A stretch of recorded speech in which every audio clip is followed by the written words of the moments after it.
La Sorbonne. Alors cette journée de mobilisation intervient 10 jours après l'entrée en fonction de la nouvelle plateforme Parcoursup qui remplace désormais Admission Post-Bac. Site qui suscite déjà l'inquiétude des élèves de terminale et de leurs parents. Est-ce justifié? Véronique Fèvre, Étienne Grelet, Juliette Andrieux.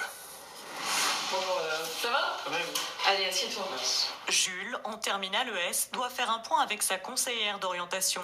Il se dirige vers des études en finance, mais l'angoisse monte, il doit remplir ses vœux sur la nouvelle plateforme Parcoursup. Nous, on nous a vendu Parcoursup comme quelque chose où on pourrait postuler où on voulait.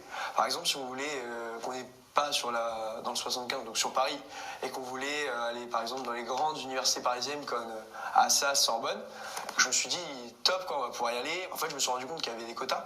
Dans la salle d'attente, les parents, eux aussi, ont besoin d'être rassurés. Ils sont plus nombreux que l'année dernière à faire appel à cette coach. On n'a pas assez d'informations sur le sujet, donc c'est à nous d'aller la chercher, cette information, alors qu'il faut s'inscrire avant le début mars. C'est la première année, donc une année test, et où forcément on va payer les pots cassés.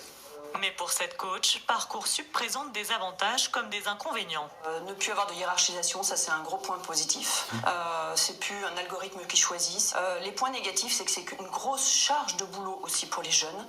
En terminale, vous avez votre bac à préparer, vous avez votre orientation à faire, parfois des concours et souvent des concours aussi à préparer.